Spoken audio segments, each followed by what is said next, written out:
Folks,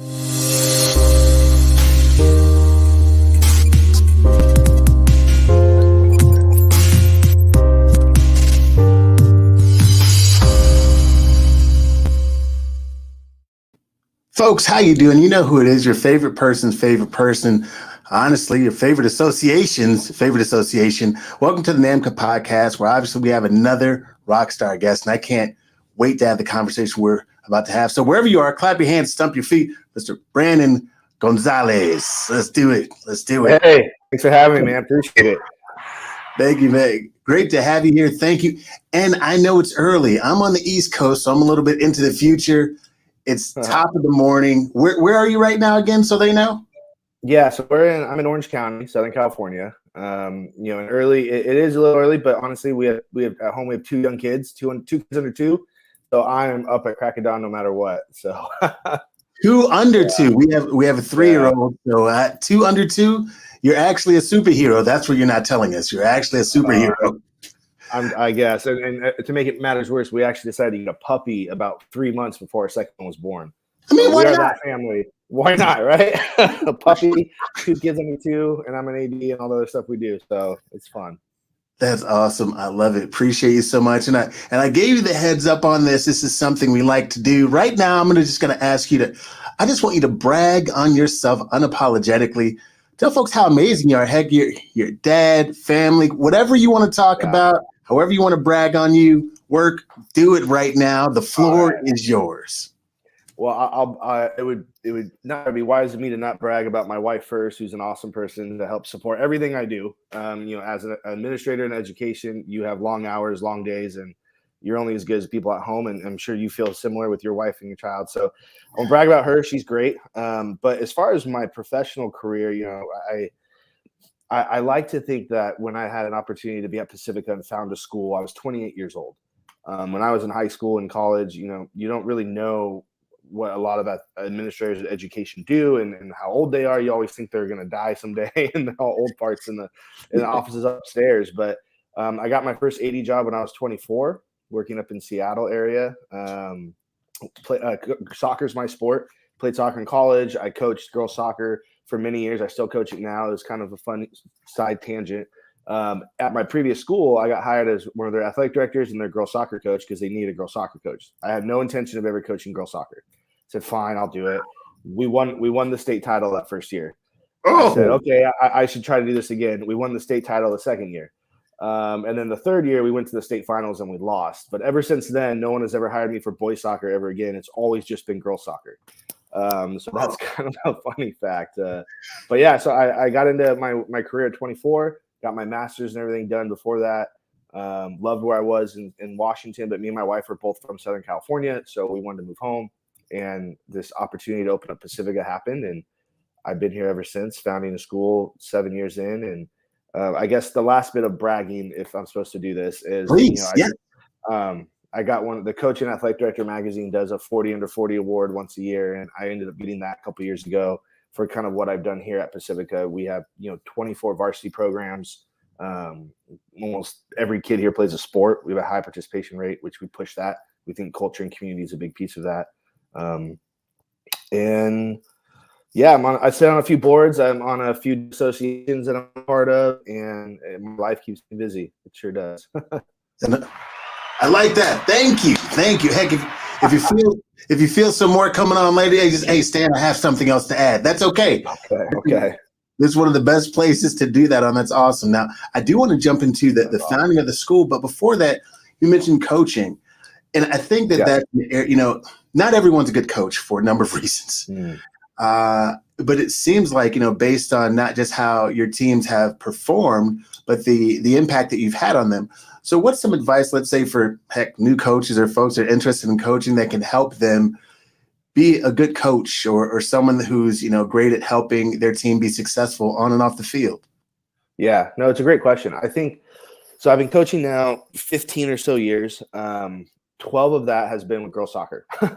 So I have a little bit more experience on the female side, but I do think to coach boys and girls is a little different.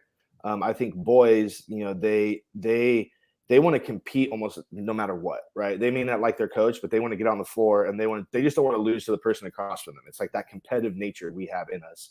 And with my female athletes, they have to know as a coach that I know who they are as people, that I respect them, that the staff loves them and cares for them as individuals, because then they'll run through that brick wall for you, right? Then when we're in the trenches and we're in overtime and we're in a shootout, or whatever it is, those kids need to know.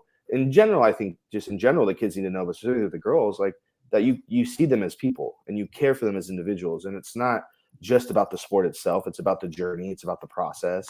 And that's always been my biggest advice to young coaches, to old coaches, get to know your students, make sure you stay at that line of friend and coach. You got to make sure you're the coach, but they got to know you care. And if you can get through to them that you're here for them, you're in their corner, in the classroom, in their personal lives, on the field or the court, then you can push them and stretch them, in competition. And that's what we want. We want to compete well here at Pacifica, and that's always helped me. And I'm sure every coach has a different trick along the way.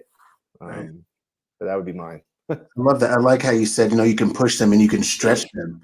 I think that that's powerful, just in those words, and helping them become bigger and better than they thought, they'd be able to be. So also, now, obviously, I mentioned, or you mentioned, and now here we are, founding of a school. Yeah. What inspired that, and what's that journey been like?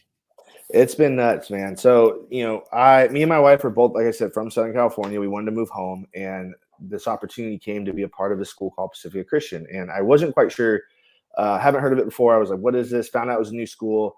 And it's funny, the posting for the job, the athletic director job, and was up for about 6 months. And I was kind of like, okay, what's wrong with this school? It's an AD job in Newport Beach, California. Why hasn't anybody taken this job yet? But it turned out one of the few sports they were going to launch was girls soccer.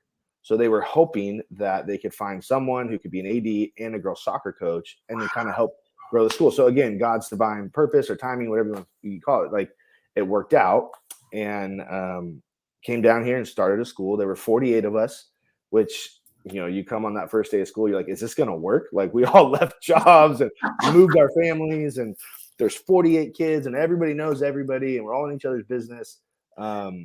But we have a great board. We have a great head of school, a great leadership team that believed in this purpose, our mission, who we are. And it's a lot of work, for anybody that has the opportunity to found a school. It is a lot of work, but the reward, and what I tell even students that still come in, you get to see your fingerprints on everything.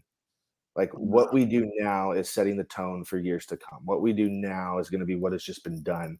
So it's a lot of responsibility, but it's a fun responsibility to tell. And you can't tell a 14-year-old every day, hey, come found our boys baseball team. You'll be the first of the first. You'll be the first one to win a league title, the first one to be first team all league. Those are things that at 14, 15, 16, you don't really understand it. But if you can help these kids see it, man, they buy in, and you give them ownership and opportunity. So a lot of work. We started with 48 kids, worked our tails off. We're now in our 8th year, I think. We have 250 students. Our goal is to be a school of 400. We purchased a building maybe 100 yards away from where our current campus is. That is going to open next month, actually, February 1st. And that'll be our academic campus. And where we are now is our athletic and co-curricular campuses. So as you can see, I'm in one of our team rooms. There's lockers behind me and whatnot. Yeah. So yeah. That's awesome. In a nutshell. Yeah.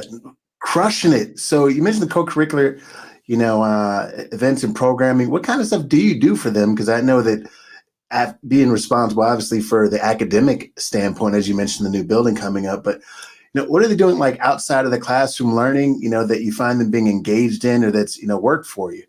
Yeah, no, it's a great question. So at Pacifica, when I came in, my title is Director of Athletics and Student Life. So I essentially oversee everything outside the classroom.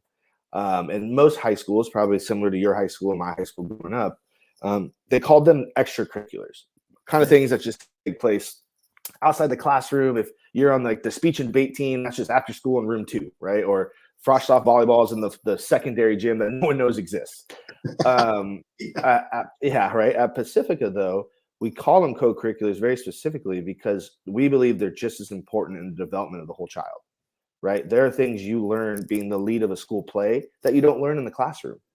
and there's things you learn in the classroom that you don't learn playing basketball. So there's this part of my job is to help keep the two in tension. One should never outweigh the other. Co-curriculars or academics.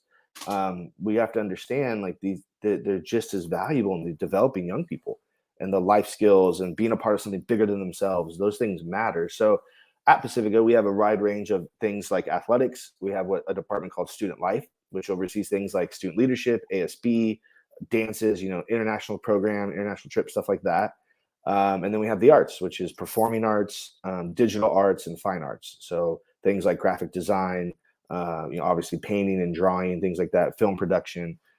We actually launched our own podcast this year, and we have our own Triton Athletic Network. So I know it's been a lot of fun. We have that. We film and live stream all our games, which give kids an opportunity to get more involved with, film production. What does that look like? So our co-curriculars it's a lot of fun. We work well with our academic dean. My department does, and these kids are getting a wide range of experience. And I think that answers your question. Sorry, it was long-winded. No. It was perfect answer. I really appreciate you going in a bit because it made me think more about being intentional about that language. And just the way you said that, like extra just means like, I don't need that. That's extra. When really, who could our young people become if they had, again, this co-curricular experience? Like these things are important to your social, emotional learning and development if you did them in concert with one another. Yeah, totally. And that's what often, and it takes work, but it's oftentimes missed. Like people don't understand. And what I love about our teachers here, because a lot of teachers, they can go either way, but a lot of teachers at Pacifica, almost all of them understand the value in these things. So they're at these kids' plays, right? They're first on the bleachers in the gym supporting them. They go to the away soccer games at 7:00 at night, bringing their families. And that's a big piece too of our culture and our community at Pacifica. I think it's important when I tell families that come in, you're coming into a community that it wants a Triton, always a Triton. Like we have 1,500 people, and I kid you not, 1,500 people come to a basketball game on a Friday night. This is just what we do. Yeah. So every Friday night basketball game, we have to rent out a local university called Vanguard University because our gym here only seats about 400. So midday games, we're fine, but weekend games, we just pack them out. It's what we do. And same with the performing arts. About 800 people go to opening night, and it's just what we do. So fostering that is fun. That's amazing. It, just the community, that piece being huge. And also for teachers and professors across the country, whoever comes across watching this or listening to this, and you can certainly, I'd love for you to dive in on this, is like, do we believe that we create better students when we have the support of faculty, teachers, like you mentioned, like teachers going to events and actually knowing students? Do you believe that creates better students in the classroom? 100%. I think the idea, the principle of, as what I said earlier, as a coach, getting them to love you and trust you and respect you, and you'll get more out of them. Well, the teachers, it's the same thing. If they know that you care about them as a whole person, not just how they are as a math student, you're going to get more out of them in the classroom, right? You're going to get a kid who wants to come get the extra help with you and not be like, well, I don't really go see a teacher because I don't like them. They don't know me. They don't understand I struggle with this or that. And I think for Pacifica, it's what's helped our kids be so successful in the classroom is they know these teachers see the value in their math homework and they see the value in their volleyball or they value in their student leadership retreat. Like there is this, you have to hold the two in tension. They can't be like this one outweighing the other, because then you get people upset with each other. You get people thinking one department or program is more valuable than another. And it's not, man. Like at the end of the day, we're here for the kids. Like that's not our purpose. So really, really appreciate that. A couple more questions for you. Like, what advice would you give to the younger you? Heck, maybe 24-year-old you, or even younger. Like, if that's a great question. Mind sharing? What do you think? No, that's a great. I was actually on a podcast a couple weeks ago, and someone asked me that question too. Really? 24-year-old Brandon. The three things I would tell him: one, invest in your people. It doesn't matter what position you are in an institution. If you're a principal, if you're a dean, if you're head of school, an AD, even a coach, you got to invest in your people. You're only as good as the people you surround yourself with. If it's your assistant athletic directors or vice principals or assistant coaches, like they have to know that there's a vision for them within your school, that they feel supported within their programs. You have to make sure that they have a voice in the direction you're going. Yes, you're in charge of the ship, but it takes everybody to make the ship move, right? It's not just you doing the whole thing. So invest in your people. I think that's very important. I think I went in at 24 thinking I was the smartest person in the room. Your room's not big enough. If you're the smartest person in the room, your room is not big enough. So I think that was important. Number two, which, and these aren't in any specific order, but I think number two is just assume the best. Like, assume the best of people. If you have a parent conflict, assume the best. If you have a coaching conflict with a coach, assume the best. If it's a teacher, people aren't inherently bad. People aren't inherently out to get you. A lot of times when you work with parents, you're talking about their prize and joy, their child, right? Like, to me, it may just be another student in another family, but to that parent, that's their one kid. So they're in there talking about their child. You need to understand that. You need to assume the best. They're there to be heard. They're there to work through issues. I think I never really went into a lot of conversations early on assuming the best. If there's a conflict, I just became really defensive of like, no, you're wrong, I'm right. Where maybe there is a little bit of truth in there somewhere if I went into a conversation more open, And then my third thing, which I think I did do this pretty well early on. I almost did it to a fault, work-life balance a bit, but be present. A lot of administrators, a lot of ADs aren't as present as they should be. They just stay up in the office all day, go to the one varsity game they need to. I know it's a lot of work to be present, but if you can build a good routine, parents want to know the people that are investing in their kids' lives, right? They want to be able to see that face at the arts, at the volleyball games or whatever it is, student leadership. So those would be my three: assume the best, invest in your people, and be present. Thank you very much. And as an association that we are, I know you've been a part of associations before. Like, what's something you think that associations could do to be more of a resource or to be helpful to institutions like yours or those that might exist? Like, what's something that you think would be helpful in general? Yeah, I love I'm a part of 3 or 4 associations. I love what they do in 2 fronts. I love the ability to have information available almost all the time. If it's the NIAAA, if it's the California Athletic Director Association, whatever, the NAISA, the fact that we're in a day and age where if you're an association and you have a website, put as much stuff on there. It doesn't even have to be your stuff. It could just be, hey, this is a great article. Boom, retweet it. I saw this, podcast, put it up there, because I only trust 3 or 4 associations. I don't have enough time to go and, find 10, 11, 12 other associations and try to be a part of all these groups. So the 3 or 4 that I'm like, what they're doing and what they're what they present, flood it with information. That's my opinion. Some people may be like less more. I think I like more. And then the second thing that I like what some associations do is I like in-person conferences. I know COVID's been a thing and it's kind of messed up a lot of our ability to meet, but if we ever get to a place where we can do them, I want to encourage associations, host them, big or small. If it's a local county, hey, we're going to do a 1-day meet and greet and talk about whatever, is the hot topics of today's world. But getting young professionals in a room, like the networking piece is so important. Like, I value going to those conferences so I can meet people, talk to people, catch up with old friends. You don't always learn a whole lot necessarily. If you take away 1 or 2 things, that's a win. Yeah. But the networking piece, I think, is huge. Wow. So, man, Brandon, thank you very, very much for spending this time here with the NAM fam, with NAMCA. Any final thoughts or words before we get out of here to send you on your day? I appreciate you taking the time. No, I mean, I appreciate, you guys having me. I appreciate, everything you guys are doing. I'd love to be a guest or help support you guys any way I can. Any listeners that need more information, you go to pacificaoc.org and my email's up there. And, you guys can connect with me at any time. Awesome. Thank you so very much. I'll talk to you in a couple minutes behind the green screen. But folks, thank you. Brandon, thank you for the knowledge you just dropped. It was super interesting, and I'm more interested in girls soccer now too. There you go. A lot of folks aren't paying attention, but they absolutely should. So I'll talk to you in a moment.